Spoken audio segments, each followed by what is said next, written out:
The first G20 Employment Working Group meeting is currently underway in Gqeberha in the Eastern Cape. Discussions in the four-day meeting are centered around inclusive growth, youth employment, gender equality, income inequality, and the impact of digitalisation on the future of work. Experts from leading local and global institutions are part of the panel discussions. SABC News reporter Lerato Fekisi has more for us. The number of youth that's unemployed globally currently sits at 65 million. In South Africa, half the population of young people is unemployed. It is hoped that the G20 Economic Group meeting is going to assist to address this crisis. Today, the conversation has been about how to ensure that the various states that are here have conversations around addressing youth unemployment. Key to that is ensuring that our country step up in terms of digitalisation and also ensure that skills becomes a thing of a norm, especially looking at the vocational skills the young people can get. I'm joined this afternoon by the Premier of the Eastern Cape, Mr. who gave an opening address during the G20 summit to talk briefly about what plans the Eastern Cape has to address what has now become a crisis in terms of youth unemployment among young people. Mr. Premier, earlier on you spoke about the importance of skill development, digitalisation, saying that it's not a futuristic thing, but it is now, and it's important that young people get on board on that in terms of addressing our youth unemployment. Yes, we can no longer procrastinate around that, because procrastination is the thief of time. We definitely have to adapt and move with the global world. Developing country must work more and invest more on the R&D for us to be able to be innovative and tackle every opportunity that comes our way. We've got the biggest challenge. It's a time bomb, the high unemployment rate, particularly on young people. Now we've got many young people that are able to progress beyond grade 12 with good results, struggling to get universities. Many are graduating, still stranded out there. But also you still have those who are not in education and training, the NEET group. So we've got to redouble our effort, hence our articulation of looking at the niche areas, particularly in the province. We've articulated the five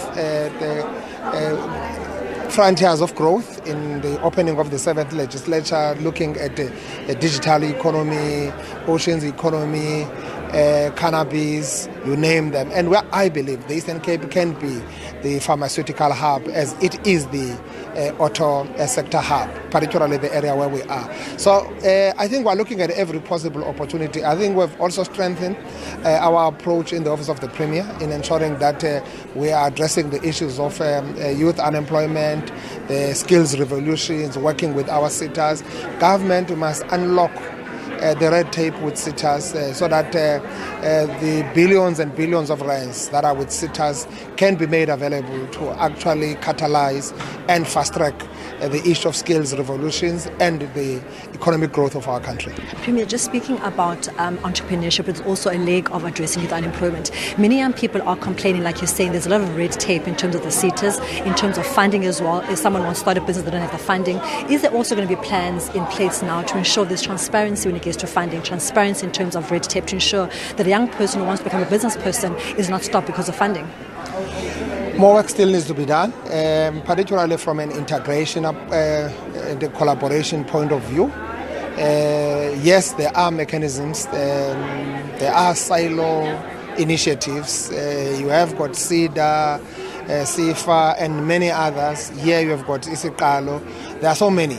And we're basically affirming young people that are already in business, that are already doing something. And we have said, look for potential, look for idea, polish the proposal as you move along. But we've got to make institutions like ECDC in the Eastern Cape to rise to the occasion, to be at the level where we are able to provide cutting-edge solutions, improve turnaround time. People cannot wait for 2 years waiting for a response. I know we're to work with Isikalo in terms of transition, correcting policies and all that to make sure that we are also fully compliant with the law. But I'm saying there's work that is being done. A lot of work is happening with Isikalo. We're giving young people grants amounting to 2 million and all that. But what we did now to change the approach is we're no longer giving people money. We're giving you tools of trade. What you said you want to do and you can do. We are working with you on that. We work with SITAs, reskill you, give you all the necessary support, give you the necessary tools of trade and equipment that we want. So we have got to work together. The issue of the youth unemployment can no longer be postponed. As I've said, it's a time bomb. We've got to make sure that we're getting our young people actively participating in the economic growth of our country, because they've got skill, they've got energy, they've got everything that you need for you to be able to take our country to a higher pedestal.